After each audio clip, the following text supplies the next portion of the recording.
네, 안녕하세요. 플로튼 우리 경희한의원 이우경 원장입니다. 예, 오늘은 여러분과 함께 이제는 뇌 건강 시대, 치매도 예방할 수 있다라는 제목으로 이야기를 나누고자 합니다.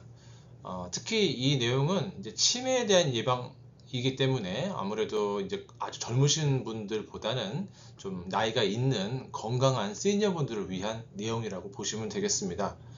물론 저도 궁금합니다. 네, 저도 아직 젊지만 미래에 대해서 준비를 해야 되고요. 치매는 미리미리 준비할수록 가장 더 효과가 있거든요. 그래서 저도 궁금해서 연구를 하고 실제로 저한테도 좀 적용을 하고 있는 그런 일이기도 합니다. 남의 일이 아니거든요. 그래서 이 내용에 대해서 제가 좀 정보를 드리고자 이 프레젠테이션을 준비했습니다. 자, 치매는 뭘까요? 왜 이건 치료약이 없을까요? 참 안타까운 일이죠. 소염제, 항생제, 항암제도 있고 약이 참 많은데 왜 치매는 아직까지 확실한 치료약이 없을까요?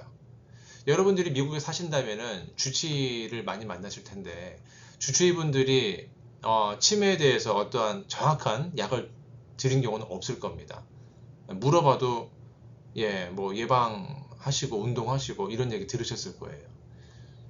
왜 없을까요? 이것은 뇌에 대해서 좀 정확하게 아시면은 이해하시기가 쉬우실 겁니다. 뇌는 일단 연구하기가 굉장히 까다롭습니다. 뭐 심장, 신장, 간, 우리 뭐 관절, 척추 이런 거는 연구를 하는 게 그나마 좀 용이한데 뇌에는 어떠한 약을 투여하기가 굉장히 하기 어렵습니다. 뇌에 약물을 전달하는 것이 굉장히 어렵다는 거거든요. 우리가 일반적으로 먹는 이 약들이 뇌에는 거의 전달이 되지 않습니다. 왜냐? 뇌는 굉장히 중요하기 때문에 우리 몸에서도 여러 가지 겹겹으로 이 배리어, 이 막을 싸고 있기 때문에 어지간하면 들어가지도 않고 그리고 뇌 자체도 이 사용하는 에너지가 이 당 외에는 사용하지 않습니다. 다른 몸에서는 여러 가지 사용할 수 있는데 뇌에서는 당만 사용합니다. 특이하죠? 따라서 여기에 넣을 수 있는 약이 몇 개 안 되기 때문에 특별한 치료약을 만들기 어렵다는 거죠. 그리고 또 하나 문제는 치매는 뭐 암이라든가 뭐 감기라든가 뭐 어떤 통증처럼 뭐 당장 내가 아프거나 내지는 당장 건강에 위험이 있거나 생명을 위협하는 존재는 사실 아니거든요. 치매는 뭐 몇 년, 10년, 20년에 걸쳐서 천천히 오기 때문에 이거에 대해서 결과를 보기도 어렵고 치료하는 것도 매우 까다롭습니다. 또한 우리의 인류 역사를 봐서도 우리가 50 이상 이렇게 평균 수명이 올라갔던 것은 최근 한 100년 사이입니다. 수십 년, 수십만 년의 인류 역사에서 우리가 40 이상, 50 이상 살게 된 게 얼마 안 됐거든요. 따라서 이거에 대한 연구도 그렇게 길지 않았습니다. 70대가 되기도 어려웠고, 그쵸? 제가 이제 한의대에서 공부할 때는 당연히 이제 동의보감이라든가 옛날 고서를, 의사를 많이 보게 되는데 거기에 있어서도 왕조차도 50 넘기기가 쉽지 않았습니다. 그쵸? 옛날에 많은 왕들은 40대 때 돌아가셨습니다. 양반도 마찬가지고요. 그리고 일반 평민들은 30대에 가는 경우도 상당히 많았습니다. 따라서 60이 되면 당연히 파티를 해야 되겠죠. 그게 과거의 현실이었고 지금의 이 60 이상, 70, 80대에 있어서 발생할 수 있는 노년 질환에 대해서는 아직까지 크게 다른 것에 비해서는 연구된 바가 별로 없습니다. 따라서 약도 많지가 않죠. 그래서 현재 우리 입장에서는 예방이 최선입니다. 뭐 안타깝다고 표현할 수도 있겠지만 또 뇌에 대해서 연구를 하다 보면은 예방할 수 있는 뇌를 좀 더 활성화시킬 수 있는 방법은 상당히 많습니다. 오늘 제가 이제 그런 방법을 알려드리도록 해보겠습니다. 자, 우리 몸에서 가장 죄송합니다. 중요한 사령탑, 뇌에 대해서 알아보겠습니다. 뇌는 우리 몸의 가장 머리 꼭대기에 있죠. 위쪽에. 그리고 수많은 신경의 다발입니다. 우리 팔꿈치에 있는 신경, 어디 툭 치기만 해도 굉장히 따갑고 아프고 찡 하잖아요. 근데 이 가느다란 신경이 이만큼 굵게 있는 것이 척추신경인데 그것보다도 훨씬 큰 덩어리로 져 있는 게 바로 우리 뇌에 있는 신경 다발, 뇌입니다. 이거를 건드린다라는 거는 뭐 엄청나게 아플 수밖에 없고, 이거를 치료하는 것도 상당히 까다롭겠죠. 매우 많은, 엄청나게 많은 신경세포가 촘촘히 연결된 네트워크라고 보시면 되겠습니다. 자, 그런데 이 뇌의 무게는 이 몸무게의 무게로 따지면 2%밖에 차지하지 않습니다. 그런데 이 몸 전체의 에너지와 산소의 20%나 소비하는 엄청나게 비효율적인 기관이라고 볼 수 있습니다. 차로 치면은 뭐 트럭이죠, 트럭. 8기통, 10기통의 트럭입니다. 엄청나게 에너지를 많이 잡아먹지만, 반대로 프리우스 같은 그런 경차나 작은 차들, 하이브리드는 거의 기름을 아주 적게 먹죠. 이 뇌는 트럭이라 생각하시면 되고 엄청난 에너지를 소비합니다. 그래서 신체적인 게 아니더라도 이런 뭐 시험 보거나 아이들 SAT 보러 갔다 오면 엄청나게 배고프거든요. 시험 보는 날 더 배고프고, 그리고 긴장하면 금방 더 허기가 지고 어지러질하죠. 우리가 뇌에서 엄청난 당을 쓰기 때문에 그렇습니다. 그럴 때 뭐 당을 확 먹으면은 또 금방 좋아지고, 그런 게 우리 몸이라는 겁니다. 따라서 우리 뇌에서 이런 많은 에너지를 쓰기 때문에 더 심각하게 세밀하게 그런 모세의 혈관이 필요합니다.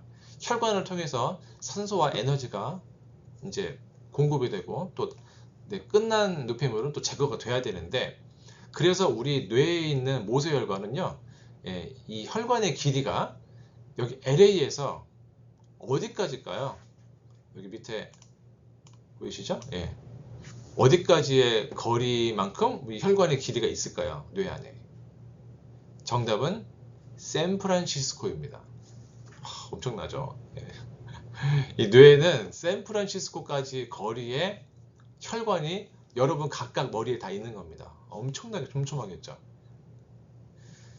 자, 그래서 이거를 이제 청소해 준다는 건 굉장히 중요한 것인데, 어떻게 이거를 아주 미세한 혈관을 청소해야 될까요?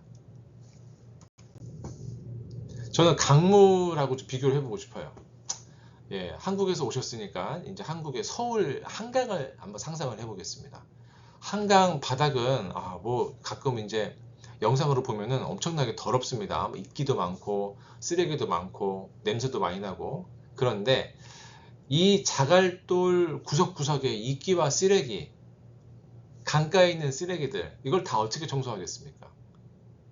어떻게 합니까? 이거를 우리가 뭐 봉사활동 가서 하나 둘 집어올 수 있겠지만, 이 전체적인 이 한강 하류에 있는 성수대교 밑에 있는 그 여러 가지 그런 쓰레기를 우리가 어떻게 다 청소합니까? 불가능하죠. 그런데도 불구하고 우리는 해야 되는데, 우리가 1년에 한두 번 정도는 이게 깨끗한 걸 볼 수가 있어요. 언제입니까?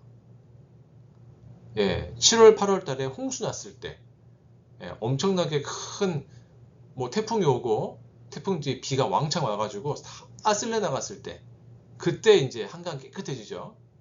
그리고 약간 투명한 게 보이고, 밑에 막 물고기도 보이고, 그런 날이 옵니다.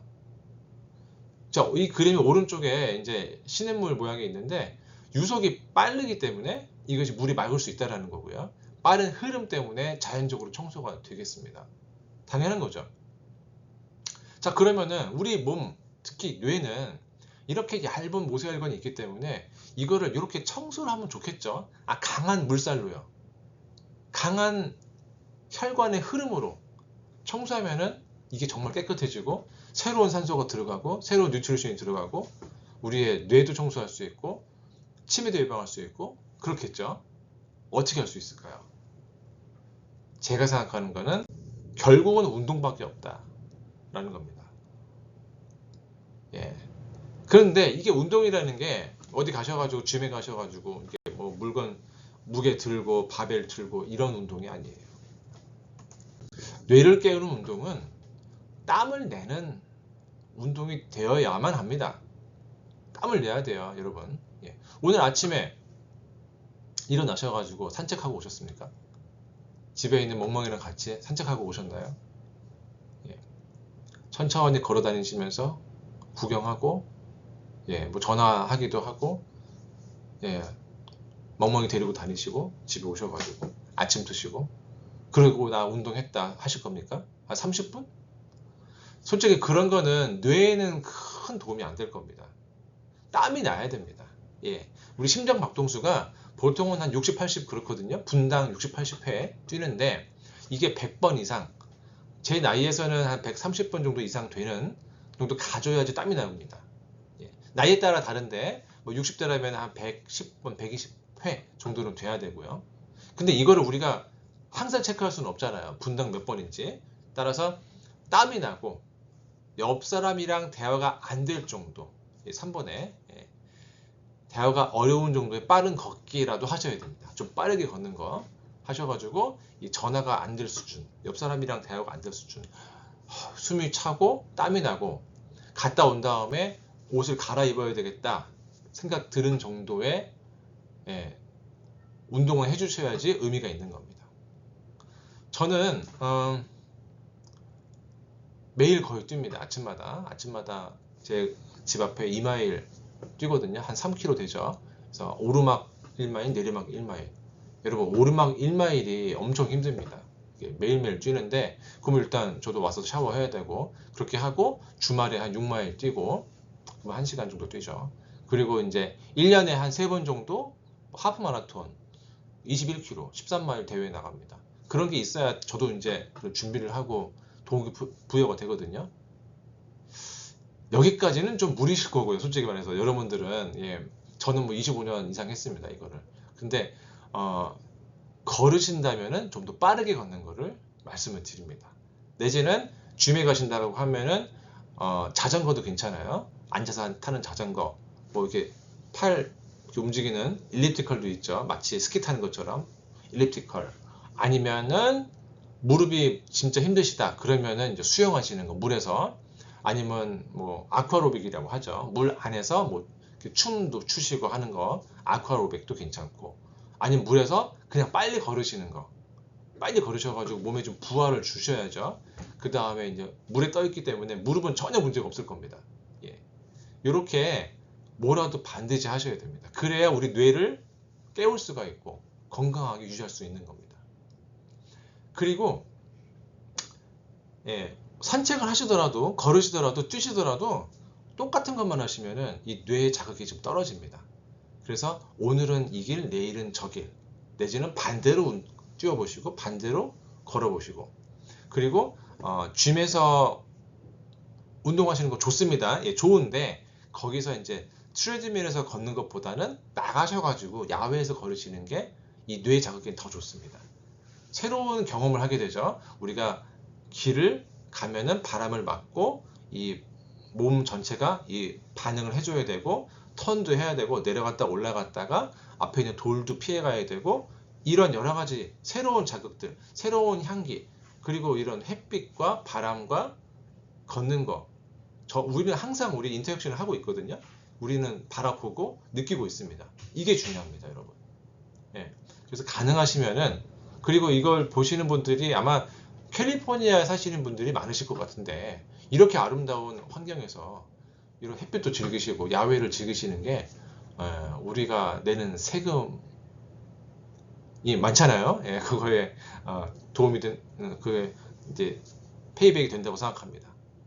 그래서 가능하시면은 밖에 나가서 걸으시라, 햇빛을 보시고 그리고 야외를 즐기시기를 추천드립니다. 자, 조금 더 가보겠습니다. 이제 운동을 통해서 청소를 했다고 치고, 그렇죠? 땀을 내면서 머리를 깨끗하게 했다고 치고, 조금 더 물리적 자극을 해볼게요. 평소에 우리가 하루 종일 운동하는 건 아니기 때문에 평소에 뭐 가만히 계실 때, 뭐 할 때 더 방법이 없을까 해봤는데, 일단 이 머리 두개골을 자극시켜주는 게 큰 도움이 됩니다. 우리 뇌를 우리가 손으로 만질 수는 없잖아요. 그렇죠? 관절처럼. 그렇기 때문에 이 두개골을, 이 혈자리를 지압해 주시는 게 상당히 큰 도움이 됩니다. 자, 두개골, 머리 뼈 앞쪽 있죠? 이 인중부터 시작해서 이 뒤로 가는 요 정중앙을 뭐 인맥, 동맥이라고 하는데, 여기에 있는 지압표를 자극해서 뇌 혈액순환을 개선할 수 있습니다. 그리고 눈 주위에 포인트를 지압을 해서 또 역시 뇌에 이런 부위를 활성화시켜 줄 수가 있고요. 그리고 귀는 그냥 이렇게 만져주시면 돼요. 계속 만져주시고 눌러주시고 당겨주시고 이렇게 마사지 해주시면 역시 뇌에도 도움이 됩니다. 다음 그림 보시겠습니다. 이렇게 자 이쪽이 이제 이마 정 가운데죠. 이쪽이 시작해가지고 뒤로 올라가는 길. 이 정 가운데 약간 뒤 쪽이거든요. 우리 머리 잘 빠지는데 거기를 백회라고 합니다. 거기까지를 잘 지압을 해주시고 꾹꾹 눌러가면서 또 선이 느껴지실 거예요. 그 백회에서 이제 귀까지 내려가는 또 길이 있죠. 이렇게 여기도 이제 지압해 주시면 도움이 됩니다. 실제로 여기는 요 옆에 요 자리는 백회에서 내려가는 길, 요 자리는 이제 두침 중에서도 이제 중풍에 대해서 치료를 많이 하는 혈자리거든요. 제가 요것도 이제 강의를 대학에서 하고 있는데, 여기에도 손가락으로 자극시켜 주면 더 좋습니다. 그리고 눈 주위에 여기 뭐 태양혈도 있고 뭐 정명, 찬죽인데 눈 주위에 계속 눌러주세요. 저는 안경 때문에 자주 못하지만 해주시면 좋고, 자, 이 지압보다 더 효과적인 것은 무엇일까요? 좀 더 큰 자극, 센 자극은 바로 당연히 침이죠. 과학적으로 입증된 침술, 특히 머리에 침 맞는 걸 두침이라고 하는데, 두침을 맞으시면 확실히 효과가 있습니다. 이건 제 주장이 아니라 여러 가지 그런 논문을 통해서 증명이 된 거고, 한국, 중국뿐 아니라 미국에서도 여러 가지 병원에서 하는 그런 실험을 통해서 증명이 된 겁니다. 자, 보시다시피 일주일에 2번, 3번은 받으셔야지 의미가 있어요. 일주일에 한 번은 별 의미가 없다고 생각합니다. 뭐 여러 논문을 봐도 거의 뭐 입원하신 분들은 일주일에 뭐 5번 이상 침 맞으시고, 그리고 한국에서는 일주일에 3번, 4번 이상 내원하셔가지고 치료 받으신 분들이 이 효과를 눈으로 볼 수가 있는 겁니다. 자, 밑에 보시면은 하버드 의과대학에서도 이제 fMRI라고 해서 뭐 침 놓고 MRI를 통해서 펑셔널 MRI를 통해서 뇌가 어느 부분이 활성화되는지 보거든요. 근데 침과 이 뇌 활성화가 눈으로 보인다는 겁니다. 그리고 UCLA에서도 뇌 졸중, 후유증에 대해서 이 침의 유효성을 증명하고 있습니다. 뭐 여기뿐만 아니라 뭐 제가 한국에서 다녔던 대학교에서도 뭐 엄청나게 많은 논문이 나와 있고, 이거는 뭐 증명이 이미 됐다고 보시면 됩니다. 자, 이제 물리적 자극은 됐고요. 우리가 뭘 먹어야 될지, 평소에 먹는 것도 굉장히 중요하죠. 우리가 먹는 것이다. 우리 자체는 먹는 것으로 바뀌어진다는 건 당연한 상식 아니겠습니까? 그럼 뇌를 위해서는 우리가 뭘 먹어야 될까요? 자, 뭘 먹어야 되느냐라는 거를 말하기보다 우리는 뭘 먹지 않아야 되는가를 먼저 생각해 봐야 됩니다. 우리는 뭐 저도 그렇지만 뭔가 새로운 거, 뭐 좋은 거 없어요? 새로 난 거 없습니까? 뭐 트렌드 쪽으로 뭐 효과적인 거 알려주세요. 우리 어머니도 한국에서 물어보시던데, 그것보다 중요한 게 우리가 과연 나쁜 거를 안 먹고 있는가를 고민해 봐야 됩니다. 공부를 하려고 해도 나쁜 습관을 일단 제거하고 그 다음에 뭘 시작을 해야 되는데, 뭐 게임하고 뭐 놀고 다 하면서 공부까지 어떻게 하겠습니까? 그렇죠? 그래서 우리 머리에 대한 것도 안 좋은 걸 먼저 안 해야 되는데, 가장 중요한 거는 염증을 유발하는 모든 음식들을 멀리 해야 됩니다. 뭐 술, 담배 당연하죠. 하루에 한 잔은 괜찮지 않을까요? 논문으로 밝혀졌죠. 술은 하루에 한 잔도 몸에 좋은 게 아닙니다. 모든 술은 알코올이죠. 알코올 들어가면 분해해야 됩니다. 아세트알데히드 무조건 나오게 되어 있거든요. 이거는 100% 염증 유발시킵니다. 아무리 적더라도 안 좋은 게 훨씬 많습니다. 그래서 술은 최소한으로, 물론 뭐 저도 뭐 일주일에 한 번은 뭐 어디 가서 한 잔 마시긴 해요. 집에서도 한 잔 마실 때도 있고, 절대 많이 드시면 안 됩니다. 담배는 뭐 백희무익하니까 뭐 당연한 거고, 그리고 튀긴 음식, 진짜 안 좋습니다. 특히 튀긴 것들. 기름은 좋아요. 기름은 드셔야 되는데 튀긴 건 안 좋습니다. 그리고 합성 첨가물이 많은 그런 음식들, 과자, 과자 회사 분들 죄송하지만 과자 좋지 않습니다. 튀긴 거죠 대부분. 안 튀긴 게 있나요? 과자 중에? 다 튀겼습니다. 그리고 원료도 좋지 않은 원료들이고, 그리고 우리 맛과 향과 식감, 여러 가지 것들 다 합성할 수 있습니다. 색깔, 예쁜 색깔, 먹음직스러운 색깔들이 있죠. 그거 다 합성입니다. 냄새, 맛, 다 합성입니다. 굉장히 쌉니다. 그것도 엄청 싸요. 근데 이게 이제 과자에도 있고 여러 가지 뭐 커피 믹스에도 있지만, 나가서 먹는 음식들, 사 먹는 음식들에는 이거를 막 넣습니다. 어쩔 수 없어요. 이거 자본주의잖아요. 돈 벌려고 하는 건데 그걸 어떻게 안 넣겠습니까? 그래서 우리가 뭐 사회생활을 하다 보면 만날 수도 있고 나가서 먹을 수도 있겠지만 정말 최선으로 하셔야 되고요. 특히 어르신분들은 하루에 최소한 2끼나 뭐는 집에서 드셔야 되고, 그리고 일주일에 외식은 뭐 최소한으로 뭐 한두 번 정도만 하시고, 그러시는 게 건강의 지름길입니다. 그리고 매일 야채와 과일 당연히 충분히 먹어야 되겠죠. 그렇죠. 맞는데 이 야채와 과일을 먹는데 이게 몸에 효과가 있으려면은 정말 많이 드셔야 됩니다. 옛날하고 달라요. 이걸 이제 설명드릴게요. 자, 전 한의사니까 한약재로서 설명을 드리면은, 옛날부터 교수님이 그러셨어요. 학교에서 동의봉합에 있는 용량보다 현재는 2배 이상 써야 된다. 3배를 쓰시는 분도 있고. 왜 그러느냐? 과거의 한약재는 거의 야생에서 나왔던 겁니다. 이거를 뭐 옛날에는 그런 비료도 없었고 뭐 인력도 부족했고 기계도 없기 때문에 이거를 농사를 지을 수가 없었어요. 야생에서 그냥 캐오는 겁니다. 그리고 쓰더라도 천연 비료, 그냥 거름을 썼던 거지 옛날에 칼슘이 어디 있고 농약이 어디 있습니까? 그냥 그랬던 거죠. 근데 현재 한약재는 90% 이상 농사로 수확하는 겁니다. 비료를 쓰고 개간을 하고, 뭐 농약을 쓰고, 뭐 첨가를 하고, 뭐 그 약을 써가지고 쳐가지고 어떻게 바꾸고, 그리고 이제 DNA도 이제 바꾸죠. 그래서 효능이 과거에 비해서 많이 약해졌습니다. 이런 마찬가지로 우리가 이제 먹는 음식도 다 농사를 지어서 수확하기 때문에 그 안에 있는 그런 미네랄, 비타민 여러 가지 것들이 옛날에 비하면 확 떨어졌습니다. 뭐 우리 비닐하우스에 있는 거, 하우스에 있는 건 다 그렇잖아요. 사실 덜 심하죠. 한약재를 봐도 현재 우리가 먹는 것들이, 야채, 과일이 그만큼 영양이 떨어져 있다는 거 우리가 알아야만 합니다. 그래서 노년기의 영양 섭취는 참 딜레마가 많습니다. 영양 과잉이 실제로 있죠.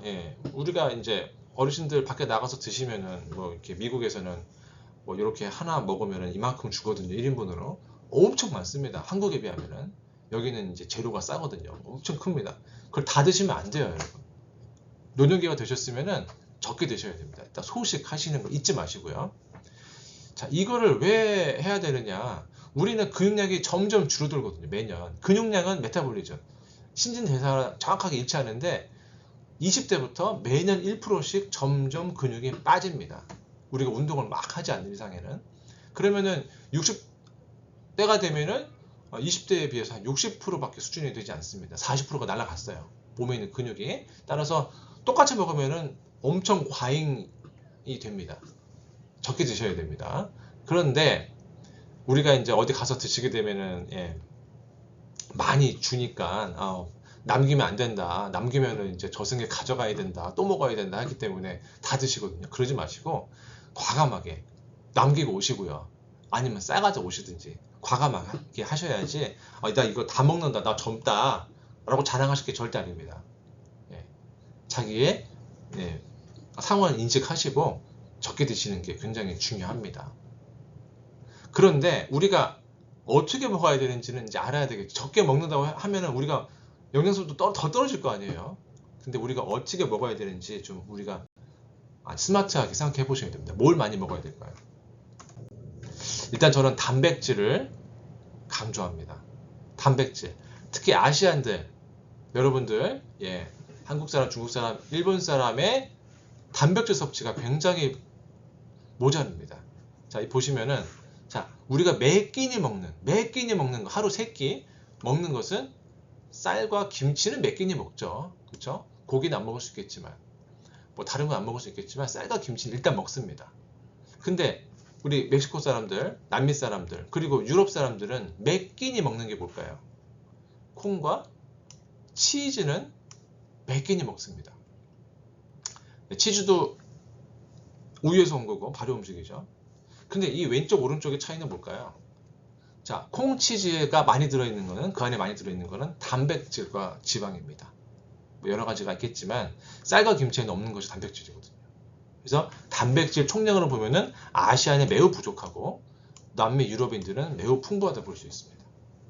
그래서 제가 이제 미국 생활 14년 됐고, 이제 환자도 이제 절반 정도는 미국 사람들, 현지 분들인데, 남미 사람들, 멕시코 분들은 출산 직후에도 뭐 멀쩡해요. 산후조리약도 필요 없고, 힘도 넘쳐나고, 바로 뭐 운동도 하고, 출근도 하고, 출산 직후에 말입니다. 그리고 뭐 40, 50 돼도 갱년기 증상도 거의 없고, 그게 왜 그럴까 제가 지금 논문을 찾아보니까 이런 콩입니다. 콩, 단백질을 많이 먹기 때문에 아시안에 비하면 몸의 기본적인 그런 근육량이 좋다라는 거죠. 그래서 이 나이가 들수록 우리가 좀 더 단백질을 섭취를 많이 해줘야 됩니다. 그 다음으로 제가 강조하고 싶은 거는 오메가3입니다. 오메가3는 뇌 건강에 효과가 있는 걸로 전 세계적으로 이미 알려져 있고, 저도 먹고 있습니다. 저도 치매가 무섭거든요. 근데 오메가3는 이 뇌 건강에 효과가 있습니다. 우리 뇌의 상당 부분은 지방입니다. 기름이에요, 기름. 근데 이 기름을 보충해주기 가장 좋은 게 바로 오메가3라는 건데, 오메가3는 생선 기름이죠. 그렇죠? 생선 기름 안에 이렇게 DHA가 있고, DHA는 뇌세포 막을 구성하고, EPA는 뇌에 있는 미세혈관의 건강 및 그런 염증 감소에 중요한 역할을 해줍니다. 그런데 이 지방을 먹어야 되는데, 이 뭐 하루에 그렇게 되면은 이제 적정량은 이 생선을 한 반 토막 정도를 매일 하나 내지 2개씩 먹어줘야 됩니다. 쉬운 일이 아니거든요. 근데 그러면 지방만 먹는다고 하면은 또 소화가 잘 안 돼요. 그렇죠? 소화도 어렵고, 또 단백질도 소화가 안 되고, 또 더부룩하고 가스 차고, 뭐 그 문제도 있고, 한편 이 현대의 이런 생선에는 수은 함량이 상당히 높습니다. 이게 안타까운 일이지만 사실이에요. 그래서 이제 애들한테 이제 그 참치를 이제 많이 먹이지 말라라는 이제 권고가 나왔죠, 벌써. 수은이 너무 많아가지고. 그리고 여러분들 이 해변에 가시면은 많이 낚시하시죠? 그럼 낚시하게 되면 그 옆에 팻말이 있을 텐데, 팻말에 써 있습니다. 뭐 10대는 뭐 이런 고기는 몇 개만 먹어야 된다. 일주일에 몇 개만 먹어야 된다 써 있죠. 그리고 임신인 예정도에 있는 가임기의 여성은 뭐 반 개만 먹어야 된다 써 있고, 근데 40대 이상은 괜찮대요. 왜 그럴까요? 이 수은 때문에 그렇습니다. 중금속들. 그래서 수은이 있기 때문에 이거를 제거하고 먹어야 돼요. 제거해야 됩니다, 당연히. 그래서 생선을 그대로 드시는 거는, 매일 계속 드시는 건 안 됩니다, 여러분. 안 되고, 수은을 제거한 그런 제대로 된 오메가3를 드셔야 됩니다. 저는 그래서 식사를 하시되 영양제를 드셔야 된다 생각합니다. 우리가 먹는 식사에서 이 충분한 그 영양분을 섭취할 수가 없습니다. 탄수화물, 지방, 단백질은 드실 수 있겠지만, 그 나머지 중요한 성분들, 비타민, 미네랄, 오메가3라든가 이런 것들은 이 음식으로 충분히 섭취할 수가 없습니다. 현실이 그래요. 그래서 저는 영양제를 이러한 기준으로 먹어야 된다 생각을 합니다. 자, 영양제는 오래 먹게 됩니다. 그렇죠? 뭐 1, 2주 먹을 건 아니잖아요. 효과도 보이지도 않고 사실 오래 먹어야 되기 때문에 이것이 진짜 검증되어 있는가를 충분하게 확인해 보셔야 됩니다.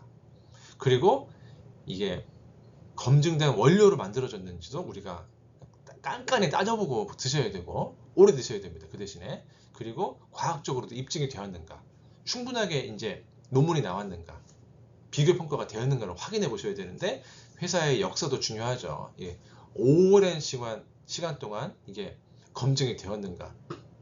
미국 사람들은 이게 가만히 있지 않습니다. 문제 있으면 바로 소송 걸고 하기 때문에 이 회사의 역사가 오래됐다는 것은 그만큼 검증이 되었고 예, 문제가 없다라는 말이기도 합니다.